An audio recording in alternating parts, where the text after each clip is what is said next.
I think it's very important that people share their experiences. And learning from today's experience in the conference, I feel that it should have been a 2-day conference. It should have been actually more interactive.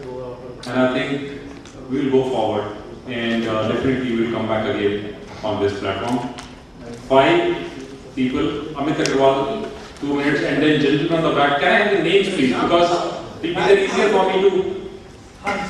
Praveen Sharia. Alok Kumar. I'll come to your seat. 30 seconds. 30 seconds only. 2 minutes is very less. In fact, continue how to start with time. I'm in the infrastructure field for the past 50 years and I'm working for most of the GNR projects, World Bank, ADB, whatnot. And currently working more than 50-60,000 crores project. But what I feel, we don't have a smart thought, smart thinking, smart utilization of resources. For example, if we are constructing STP, sewage treatment plant, we should definitely think of reutilization, reuse of water. If we are constructing a water line, we are not thinking how to use SCADA, how to use automation so that in next 20 years your water losses are reducing by 10%. Why we are talking about we have less resources in Delhi? I have done the study, more than 50% water goes waste. We are not talking about it. In my opinion, smart city means smart thought, smart implementation, smart move to do something smartly. If you conceive some schemes, you should talk about next 20 years and a thought should come from all the experts, not from the government agency. We always talk about that secretary has said this, government agency has said this, and we have to implement this. So ultimately, we should think about your resource utilization properly. Number 1. Number 2, there are a lot of conflict between government, state government, and the central government. Whenever we talk about development, state government says we don't have money. I'm worried about where the money would come from. Central government would say grant, would give grant, VGF, whatever, World Bank say, okay, you take 20 crores, 10 crores, 100 crores, but where is the sustainability would come from? Because local government will not collect money from the end user, state government will not fund, then ultimately the project would scrap. That is the major worry. I tell you a small example. Me and Sudhir Malik, we are working on solid waste management project in South Delhi. We moved a file that we will charge 50 rupees user fee from some selected colony on pilot basis. There was a retaliation from top level that we should delete that. So that's the problem, that where is the money? We talk about smart cities, we talk about smart moves, but where is the money? Thank you. Thank you. Next one is Mr. Amit Agarwal. Amit Agarwal. Amit Agarwal. I'm starting my timer here. Yeah, 2 minutes please. 2 minutes please. Even the starting time. You can take the starting time also. Yeah, starting time. Alok Kumar senior journalist पर बहुत देर से सुन रहा था, समझने की कोशिश कर रहा था। तो 2 बातें भी मुझे लगी। एक कॉमन मैन के तरीके से मुझे धीरज जी की चिंता सता रही, क्या मकानों की कीमत स्मार्ट सिटी आने से घट जाएगी, सामान्य आदमी के पहुंच में पहुंचेगा मामला या नहीं पहुंचेगा? तो मुझे इससे कोई फाइंड आउट नहीं निकला, दिखता हुआ नहीं दिखा कि हाँ। लेकिन मुझे लगता है दूसरी बात जो मैं पास्ट के एक्सपीरियंस से बात कर रहा हूँ कि एक वक्त था 1980s में जब जरूरत महसूस की गई थी और विजनरी ने सोचा था नोएडा बन गया दिल्ली के पास में, और जब 80 में सोचा गया तो आज 2014-2015 में हम नोएडा में जी रहे हैं और we are getting good accommodation all this. अब अगर हम 2015 में अगर ऐसा कुछ सोच रहे हैं तो क्या 2030 या 2035 में ऐसा ही कंफर्टेबल तरीके से सोचा जाएगा, या फिर यही समझा जाएगा कि हम सिंगापुर बनाने जा रहे हैं या फिर जापान बनाने जा रहे हैं या चीन बनाने जा रहे हैं? तो वैसी कॉपी मैं साल भर तक नेपाल में रहा और नेपाल के लोग, काठमांडू के लोग हर बात में हिंदुस्तान की कॉपी किया करते थे और हम अपने एक जर्नलिस्ट के तरीके से कहा करते थे भाई कॉपी क्यों कर रहे हो, नेपाल की अपनी जरूरत है, हिंदुस्तान की अपनी जरूरत है। जब तुम अपने अंदर ये महसूस नहीं करोगे कि तुम कर सकते हो और तुम अपनी जरूरत खुद पूरी कर सकते हो, तब और हम हिंदुस्तानी के नाते हमेशा ऐसा करते रहे। लेकिन अगर हम बार बार सिंगापुर का मिसाल दें, बार बार हम जापान की मिसाल दें, बार बार हम चीन की तरफ देखें कि स्मार्ट सिटी वैसी होनी चाहिए, तो वो नहीं होनी चाहिए। और रही बात कि आप लोग सीए के ज़्यादातर लोग हैं, और तो उसमें ये बात होनी चाहिए कि सरकार को कैसे आप मदद कर सकते हैं इस विजन को इम्प्लीमेंट करने में, जो कि 2015 में सोचा जा रहा है, एक्चुअली 2015 में जब सोचा जा रहा है तो अगले 50 साल के लिए सोचा जा रहा है और स्टेज पे सोचा जा रहा है। तो आने वाला समय जब गिना जाए तो कहा जाए कि हाँ 2050 में समझते हुए 2050 को देख लिया गया, 2015 को देखते हुए 2050 को देख लिया गया और वो तमाम जरूरतें पूरी की गई। 2 मिनट में यही बात। धन्यवाद। आपने 3 सेकंड कम लिए तो उसके लिए एक बार और तालियां। Engineers in Bhopal and professionals, we are working on a concept of affordable urbanization for India. जो बात शुरू हुई थी वो ये हुई थी कि नेक्स्ट 26 ईयर्स में करीब 30 करोड़ न्यू माइग्रेंट्स आएंगे, अर्बनाइजेशन की तरफ आएंगे। जो अब अर्बनाइजेशन के लिए अगर 30 करोड़ लोग आने वाले हैं तो उनको हम दिल्ली या बॉम्बे या ऐसे बड़े शहरों में नहीं एकोमोडेट कर सकते। तो 2 टियर सिटी की बात करें अगर भोपाल इंदौर फैक्ट्री की सिटीज़ की, तो वो शहर भी ऑलरेडी अंडर प्रेशर है और उनमें सारी एमिनिटीज़ नहीं है। तो बात ये थी कि नए शहर बनाए जाएँ। और अगर इकोनॉमिक्स की बात करें तो अपग्रेडेशन जो एग्जिस्टिंग सिटीज़ का अपग्रेडेशन है वो that is a costly affair, रहने वालों को बहुत इनकन्वीनियंस होती है। आप सोचिए अगर दिल्ली में एफआईआर बढ़ने वाला है और इतने सारे बिल्डिंगें बननी हैं, तो जो रहने वाले हैं और सारी सड़कें खुदेंगी, नीचे से अंदर डक्ट बनेंगे, सर यूटिलिटीज़ निकलेंगी, तो रहने वालों के लिए तो जीवन दुर्भर रहेगा कम से कम 5-10 साल तक, जब तक वो विकास चल रहा है। तो इसका एक ही सोल्यूशन हम लोगों के हिसाब से निकाला था हम लोगों ने कि नए शहर बसाए जाएं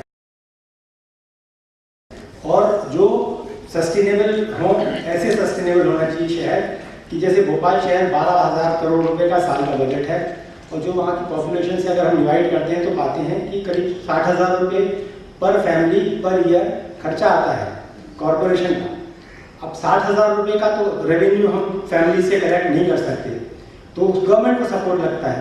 अब ऐसे शहरों में रहने वालों को कब तक गवर्नमेंट सपोर्ट करेगी और ये किसी कॉस्ट पे होगा।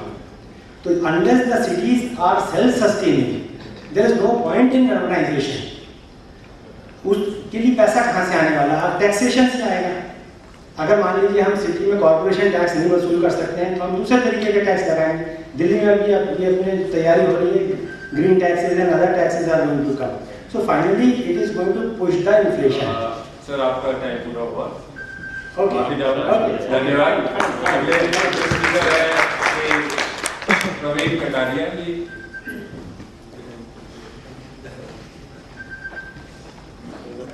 2 पॉइंट्स सिर्फ रेज करना चाहता हूँ दोस्तों। पहला तो ये, जो लोग समस्या क्रिएट करते हैं उनका एक माइंडसेट होता है, उनकी कंडीशनिंग होती है, तभी उनकी वजह से समस्याएं होती हैं। वो जो ब्यूरोक्रेसी इसने समस्या को क्रिएट किया हुआ इस देश के अंदर, अब तो पॉलिटिकल सिस्टम बदल गया, ब्यूरोक्रेसी वही रह गई। वो ब्यूरोक्रेसी सिस्टम को करेक्ट नहीं कर पाएगी क्योंकि वही ब्यूरोक्रेसी कॉर्पोरेट में जाके बन जाती है चेयरमैन, उसके बाद कंसल्टेंट, रिटायर होने के बाद उनके बस का नहीं है boss. The set of people who create problems cannot solve it. उनके पास वो माइंडसेट नहीं होता, उनकी कंडीशनिंग वैसी हो चुकी होती है। सदियों से गिनते छूटता नहीं है बॉस, छोड़ना पड़ता है। ये देश का समय आगे मोदी जी बोल रहे हैं कि बच्ची बोली कि मुझे अपने छोटे भाई को 5 साल के बच्चे को उठाया, 3 साल के भाई को, तो बोली थक जाएगी, बोलती नहीं मेरा भाई है, नहीं मेरा भाई है, मैं नहीं थकूंगी। बोले तो थक जाएगी, कहते नहीं मेरा भाई है। भाई को काके नहीं थकेगी ना जब, तभी देश चलेगा दोस्तों। ये बातें करने से मेरे जैसे इंटेलेक्चुअल्स बहुत कर चुका है इंटेलेक्चुअल मास्टरबेशन और देश का कुछ भी नहीं हुआ। तो दोस्तों सच्चे नियत से, सच्चे दिल से काम होगा, सोल्यूशन हम सबको आते हैं, सोल्यूशन हम सब जानते हैं बैठे हुए यहाँ पर, सोल्यूशन सबकी पॉकेट्स में है। पर मैं इस पॉकेट से तो माल यहाँ डालता हूँ और फिर पॉकेट खाली करके चल पड़ता हूँ कि स्मार्ट सिटी का धंधा चला है, अब छापेंगे वहां। चलो सुनो, मलिका ने बड़ा अच्छा पगला रखा है, अब क्या छपता देखते हैं, इसमें से क्या निकलेगी। अब $1 बिलियन के बॉस कुछ तो निकाल के लाएंगे। तो दोस्तों जब तक ये कंडीशनिंग नहीं हटेगी, हाय हाय हाय पैसा नहीं होगा, जब तक ये हटके यहाँ से एक अपने शांति से पार्क में बैठ के ऐसा संविधान नहीं करेंगे दोस्तों इसका सोल्यूशन 5 स्टार नहीं निकल नहीं सकता। I am very sorry to say 5 star इसका सोल्यूशन नहीं निकाल सकता। इसका सोल्यूशन तो एक ओपन माइंडसेट, एक खुला दिल और एक सच्चा इंसान निकालेगा जो मोदी के साथ को साथ देगा और ये बोलेगा कि अच्छे दिन मोदी जी अकेले दिलाएंगे, 125 करोड़ लोग साथ लगेंगे तो अच्छे दिन आएंगे, वरना हम ऐसी बातें करते रह जाएंगे। धन्यवाद।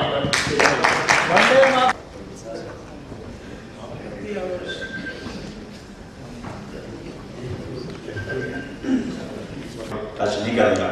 I'll take up something new, and what I want to say here is that, as the speakers have said, it is inevitable. We will have to go for it because of everybody is aspiring for more. We also aspire for more, whether you give it us in this city or into another city, or the people will migrate to other countries, if not here. Secondly, the mechanism has to be looked into, because this government mechanism which is existing is not working in this country. It has not worked in JNNURM, and all central government projects are based on state governments, while state governments are not equipped. We all have worked with the state government sitting here, and we find that the 4,000 municipal corporations what we are talking about, they even don't have even a single chartered accountant. Very few may have. So we can talk about the accounts position as we have been talking about, the credits and debits on the one side, and things like that must be happening in n number of municipal corporations. Similarly, the mindset is still what we talk here in the 5 stars. This thing I have been saying in many seminars. These kind of seminars have to happen in the states. If we really want to have fruits, people there have to listen to it, rather than we sitting here who make the policies and then put it on their head, and they are not able to understand, because the sub-engineers, executive engineers, they all are not coming in here who are to execute tomorrow and have to be part of this thing. Then the penalties, as we have been talking about, all the kind of regulations, whatever we create, we should create heavy financial penalties on people, so that such kind of things do not happen, whether it is regularization or unauthorized construction or any kind of, say tomorrow when we are talking about smart cities. Yeah. Thank you. Next speaker will be Mr. Gopal Sarur. Hello, good evening. हम सुबह से बातें कर रहे हैं smart city की। Smart city का real मतलब किसी को नहीं पता है। स्मार्ट सिटी का रियल मतलब quality of life. Quality of life means जो भी लाइफ के फेजेस हैं,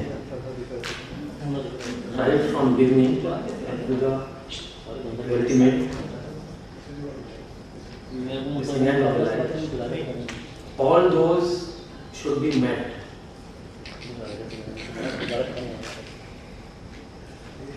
पैसे पैसे पैसे से क्या होगा? बिल्कुल ठीक है, पैसे से ही सारी चीज चलती है, लेकिन जब तक क्वालिटी ऑफ लाइफ नहीं अचीव होगी, तब तक क्या होगा? वेस्टर्नाइजेशन। क्योंकि आजकल वेस्टर्न लोग देख रहे हैं इंडिया की तरफ, और एक्चुअली इंडिया जा रहा है वेस्ट की तरफ। वो क्यों हो रहा है? Because of money, GDP. Everything is driven by GDP now. आज से 20 साल पहले मतलब कोई भी इस तरफ नहीं देखता था GDP की तरफ। आज का एक्चुअली यूथ क्या कर रहा है? अपना सारा का सारा जो उसका मतलब वो है स्टार्टिंग वाला यूथ, वो सारा का सारा क्या करता है? कॉर्पोरेट्स में फिनिश कर रहा है। उसके बाद क्या होता है? 50 साल का वो होते होते खत्म हो जाता है। That is the tragedy of India. क्या मतलब चंडीगढ़ मतलब वो नहीं था, स्मार्ट सिटी नहीं थी चंडीगढ़? 1951 के अंदर जो कंसीव की गई थी, बनी थी। Thank you mister Gopal sir. Thank you. अब तक दुनिया तुमसे खेली, अब तुम सब लोग से खेलो। ये सब लोग अकेला रह जाए, फंड की कोई जरूरत नहीं है। 1860 बिलियन डॉलर ये सब स्टेज पे बैठे लोगों ने हमें समझाया। स्विस बैंक और टैक्स हेवन्स में पड़ा हुआ पैसा है, वो कब आएगा?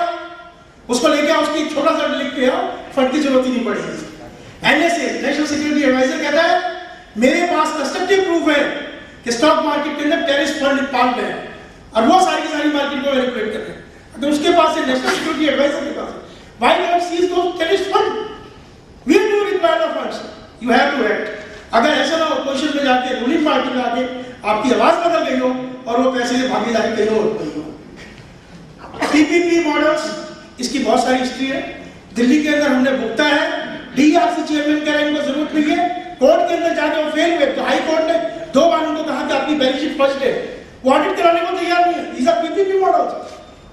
राडिया और पता नहीं कितने केसेस इतने हैं जहां पर पता लग रहा है ब्यूरोक्रेसी और ये इंडस्ट्रीज मिला हुआ है, जनता को लूटने के अंदर लगा हुआ है। पीपीपी मॉडल ऐसा नहीं चाहिए। टोल के ऊपर हाई कोर्ट का डिसीजन आया और टोल को खत्म किया गया, दूसरे टोल पर दुगने पैसे कर दिए गए। सेल्स के ऊपर पॉलिसी के अंदर क्या हुआ? After the expiry of lease the land will go to the sales owners, the land belongs to the country. ये ब्यूरोक्रेट और इंडस्ट्रीज का तब तक ये चलता रहेगा, ये समझ नहीं आ रहा पॉलिटिशियंस का। हमें कौन सी डेवलप्ड इकोनॉमी ऐसी है जो कंट्री साइड को बिना डेवलप करे डेवलप हो गई हो? ये स्मार्ट सिटीज बीच में कहां से आया? कंट्री साइड को आपने हाथ नहीं लगाया 8 साल में, 80 साल के अंदर, अब ये दूसरा शगुफा फिरा है। आपकी कॉस्ट कम होगी, एग्जिस्टिंग प्रोजेक्ट अपडेट कर लो, कोई ज्यादा जरूरत नहीं जानने की। गवर्नमेंट कैसे काम करती है? जीएसटी में फेडरल सिस्टम है। 1% जीएसटी सर 1 मिनट 2 मिनट और जीएसटी के ऊपर फेडरल सिस्टम में हम 6 साल से भटक रहे हैं, जीएसटी नहीं लेके आए। स्मार्ट सिटीज पर क्या करेंगे आप? दोनों गवर्नमेंट लगी है, ठीक है। संस्कारों की बात नहीं करी, बात बड़ी कही गई। हैप्पी आवर्स तो आप मनाएंगे, क्या हम उस कल्चर को यहाँ पर इंपोर्ट करना चाहते हैं? Average motherhood age is 12 years. My friends, क्या मेरे स्मार्ट सिटीज के अंदर कहीं वर्जिनिटी को एक्सेप्टेबल और इज्जत से देखा जाएगा? हमने कहीं इंडियननेस की बात इसके अंदर नहीं करी।